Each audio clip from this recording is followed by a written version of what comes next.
Hai,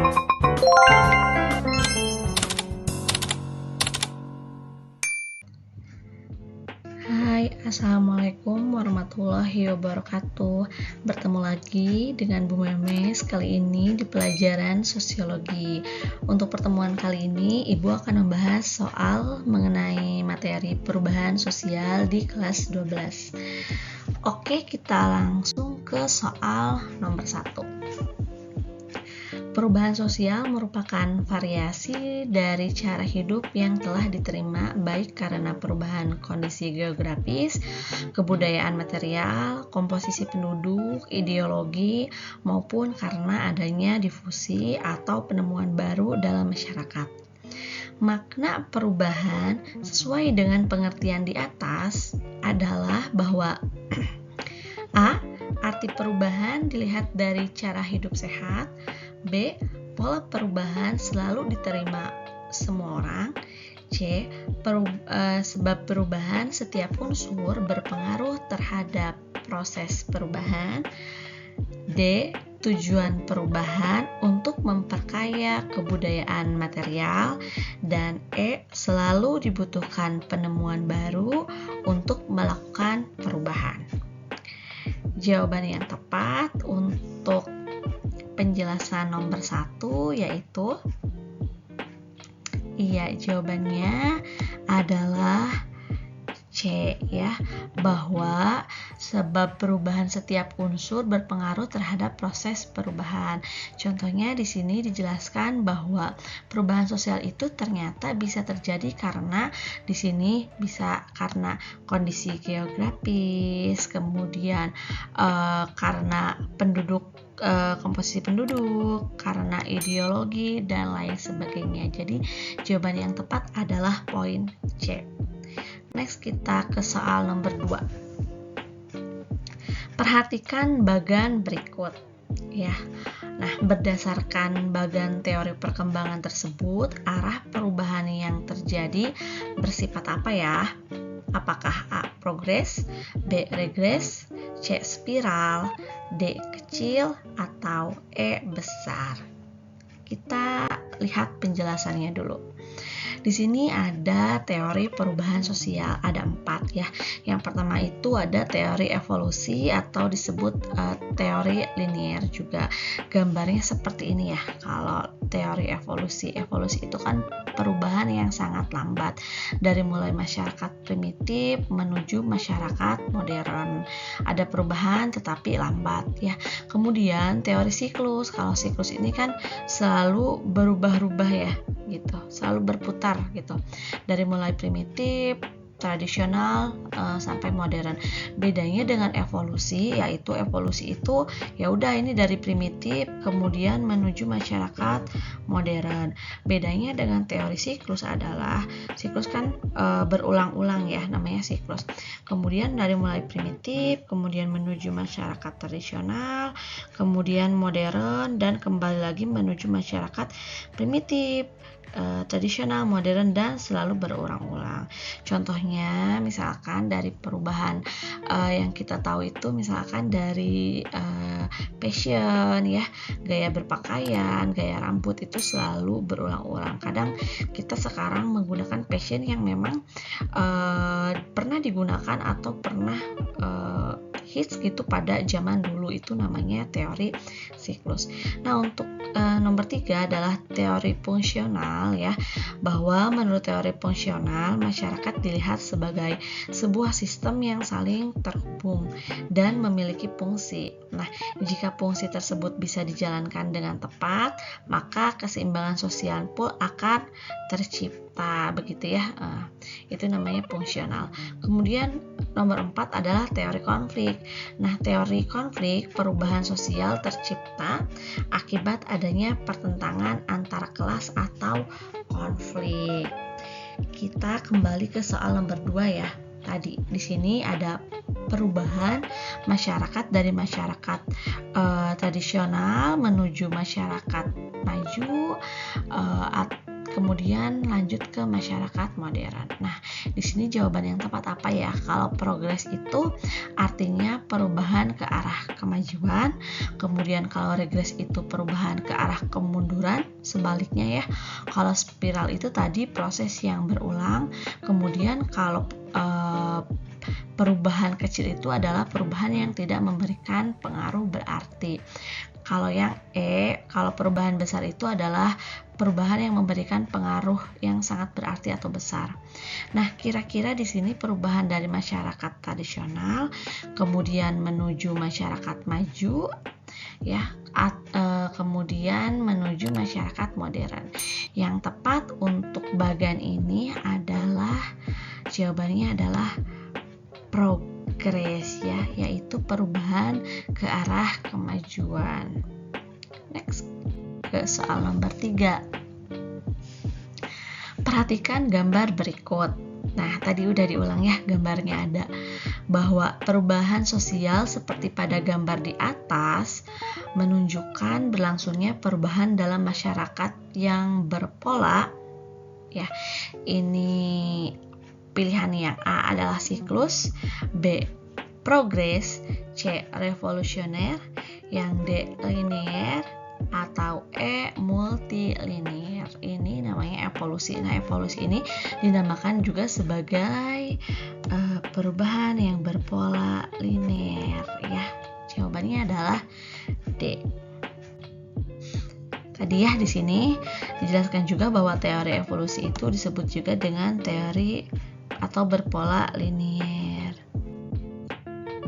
Kemudian soal nomor 4, perhatikan gambar berikut.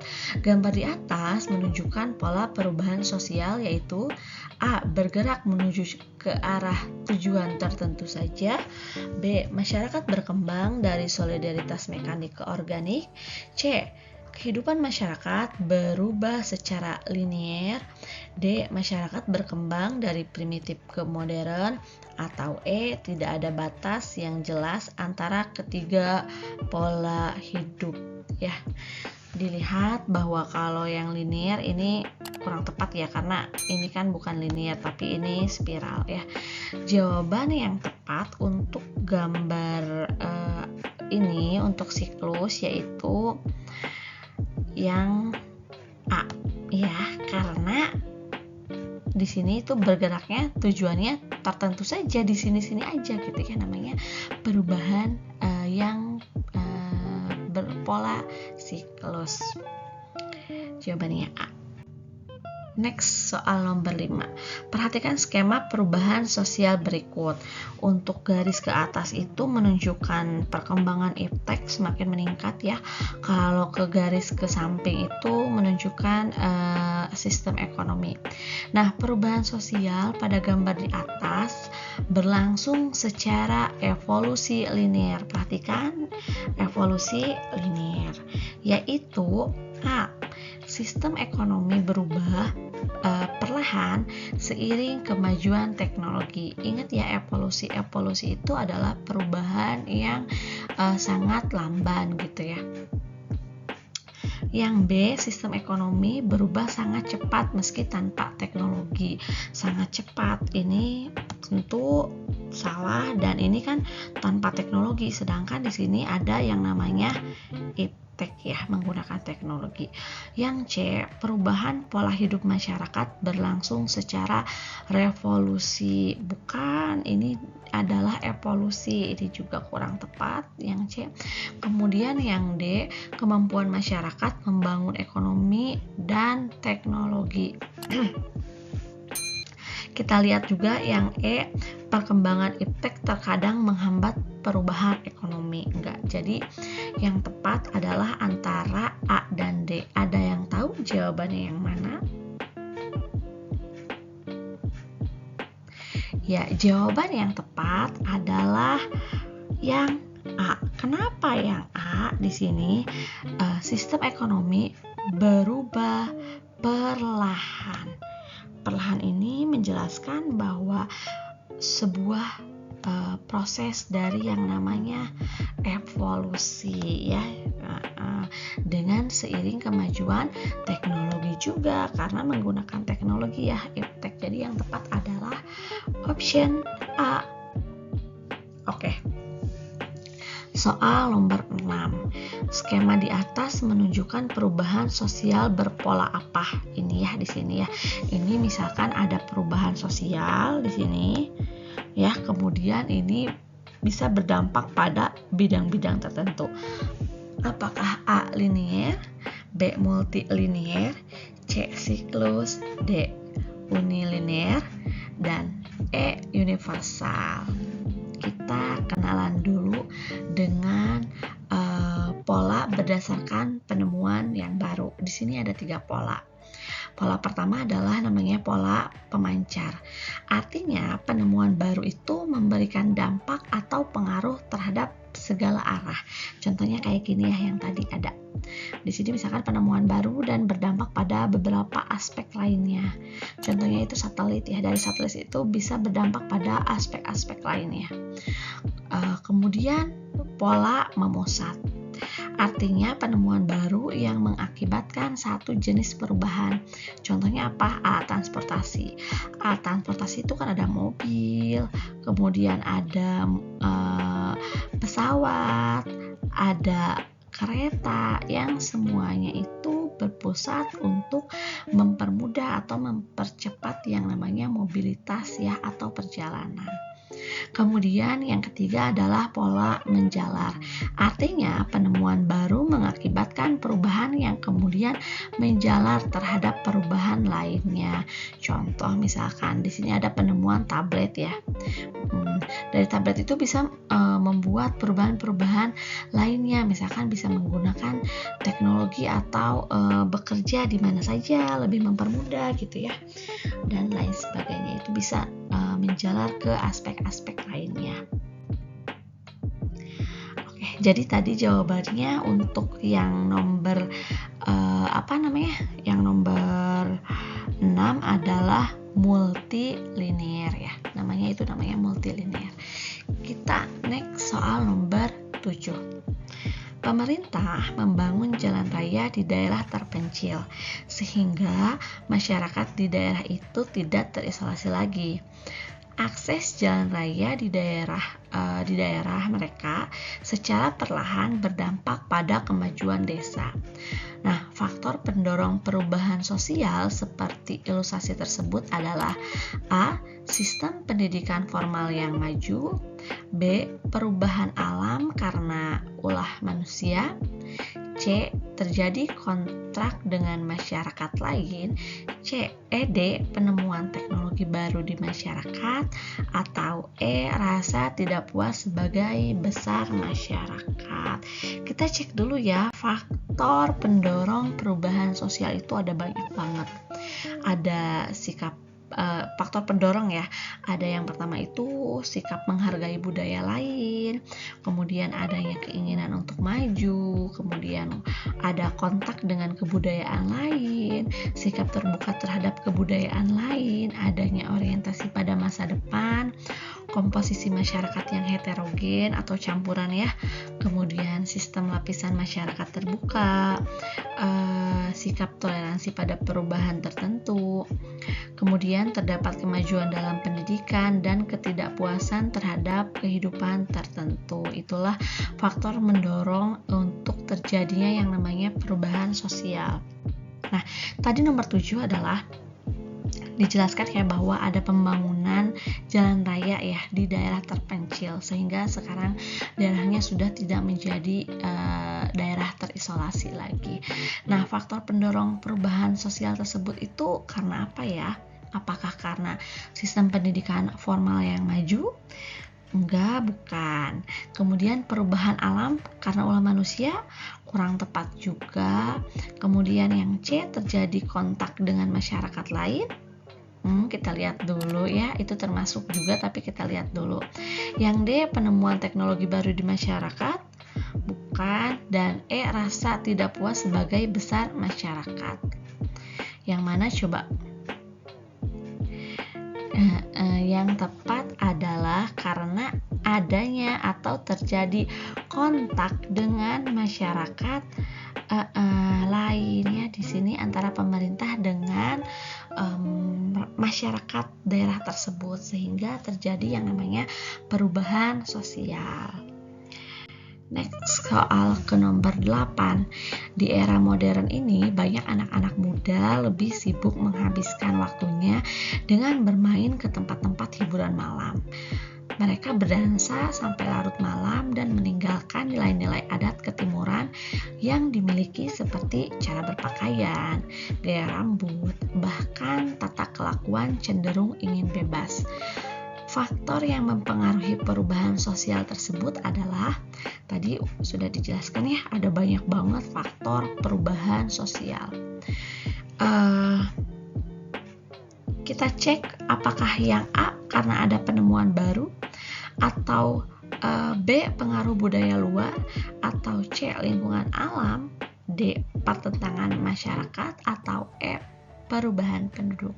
Di sini jelas ya bahwa anak muda sekarang itu bisa berubah nilai-nilai kehidupannya itu karena adanya pengaruh kebudayaan dari luar. Jawabannya adalah yang B. Soal nomor 9. Kalau ada soal seperti ini, kita langsung saja baca pertanyaannya karena lebih menghemat waktu gitu ya. Kita langsung ke pertanyaannya, apa yang ditanyakan.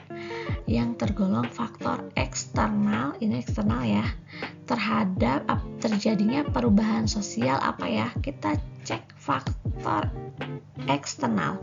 Apakah A penemuan baru pada peralatan dan perlengkapan hidup masyarakat, B konflik horizontal di antara kelompok partai politik peserta pilkada, 3 tadi salah ya, harusnya 1, 2 dan sekarang 3 bencana alam yang menimbulkan perubahan lingkungan hidup, atau 4 penetrasi atau masuknya unsur budaya asing melalui media massa. Kira-kira yang termasuk faktor eksternal yang mana ya? Nah, kita belajar dulu. Ternyata ada faktor penyebab perubahan sosial. Ada 2 jenis. Ada faktor internal dan faktor eksternal. Faktor internal adalah faktor yang terjadi dari masyarakat itu sendiri ya. Bisa dikendalikan sebenarnya karena dari masyarakat itu sendiri. Berbeda dengan faktor eksternal, itu di luar kendali ya, itu atau di luar dari masyarakat. Kalau faktor internal adalah konflik, kemudian demografi. Demografi itu adalah kependudukan ya, masalah kependudukan, dan adanya penemuan baru seperti inovasi dan lain sebagainya. Kalau eksternal, contohnya apa? Karena ada kebudayaan dari luar masuk ke kita, kemudian karena lingkungan fisik itu contohnya karena ada bencana alam sehingga bisa yang namanya terjadinya perubahan sosial, dan adanya peperangan. Itu adalah internal dan eksternal, diingat ya. Nah, tadi di sini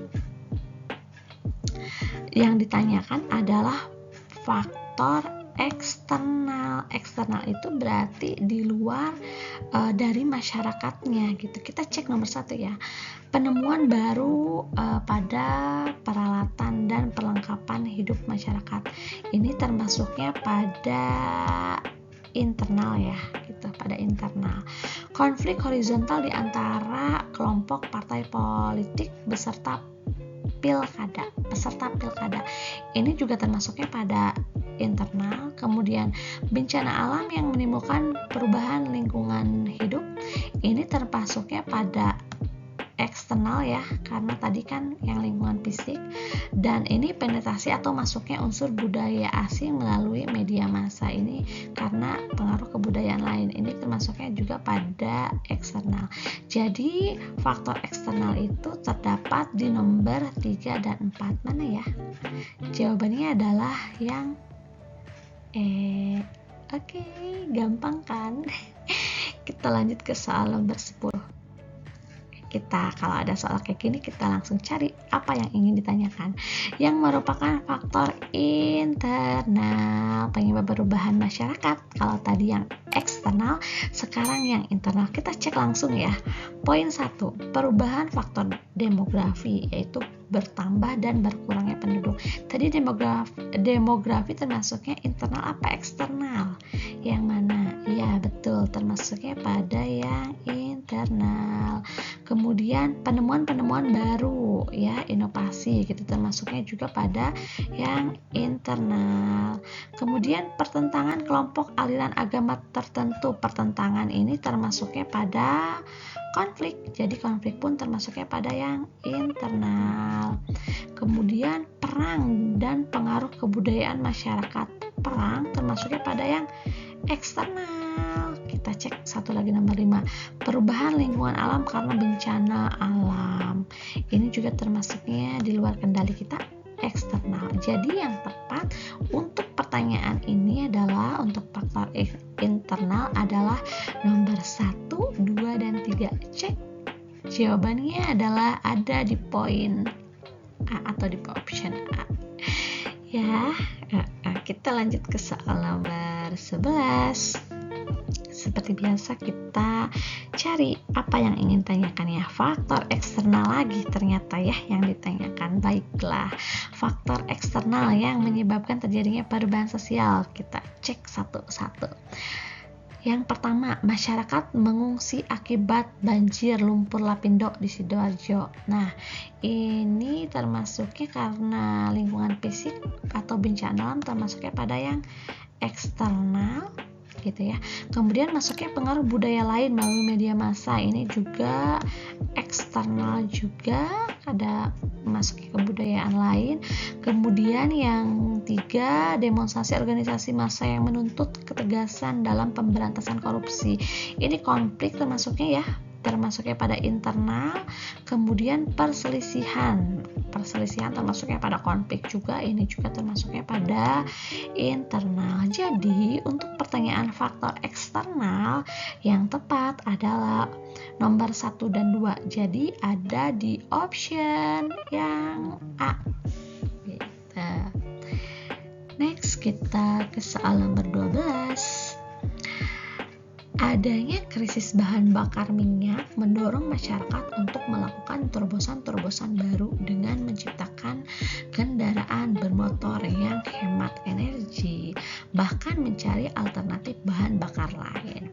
Faktor penyebab perubahan pada wacana tersebut adalah apakah A, karena penemuan baru ya, kemudian B, masalah demografi, tentu bukan ya, masalah demografi bukan.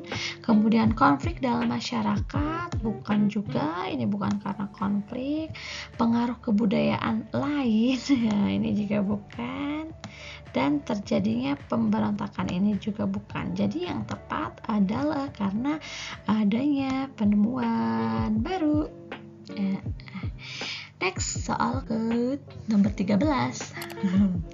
Ketika duduk di bangku SMA, Jimin memanfaatkan barang bekas seperti drum minyak tanah ya, dan pipa untuk membuat pompa air hemat energi, yaitu menggunakan tenaga gravitasi ya, yang ia namakan dengan vacuum pump.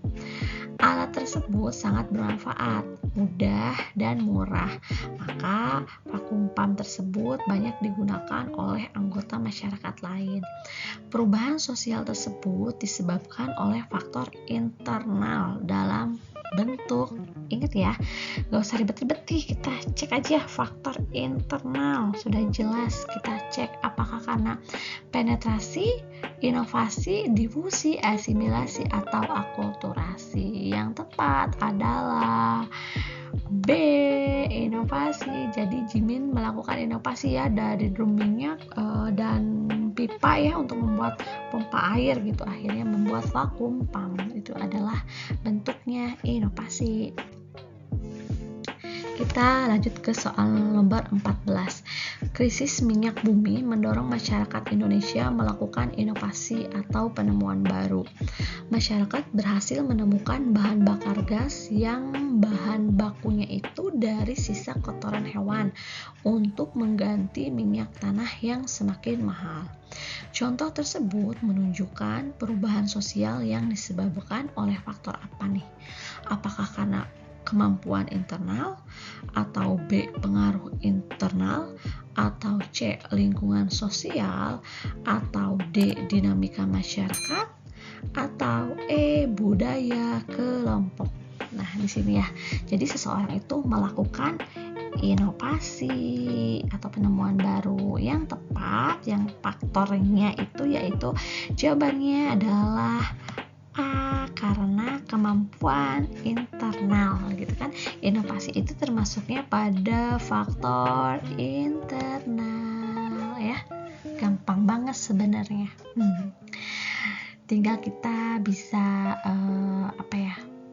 mencari inti atau hal-hal apa yang benar-benar ditanyakan gitu. Kadang ada jawabannya itu sudah diulangi di soalnya gitu ya sebenarnya.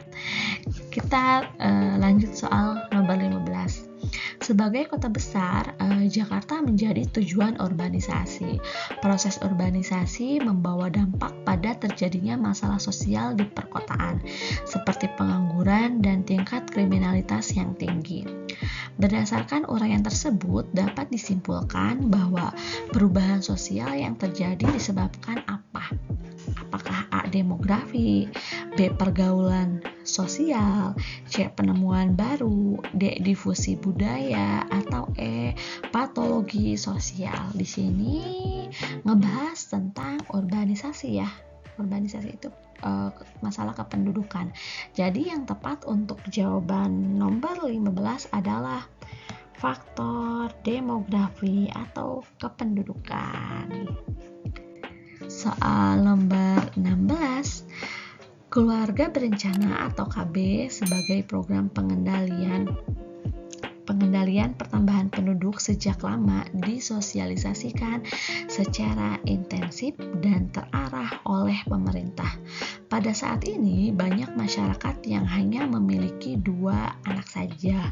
Faktor yang mempengaruhi terjadinya perubahan sosial tersebut adalah A. Apakah ideologi yang mempengaruhi cara pandang? B. Kepemimpinan yang karismatik? C. Kesadaran akan program negara? D. Struktur masyarakat terbuka? Atau E. Tradisi dalam masyarakat? Yang tepat, faktor yang mempengaruhi terjadinya perubahan adalah karena adanya struktur masyarakat yang terbuka. Masyarakat yang terbuka itu adalah masyarakat yang bisa menerima masukan dari orang lain gitu ya. Itu adalah masyarakat yang terbuka. Soal nomor 17. Pada masyarakat yang masih tradisional, mereka menganggap tenaga medis sebagai suatu yang tidak penting karena mereka lebih menganggap dukun sebagai figur yang berjasa mengobati warga desa.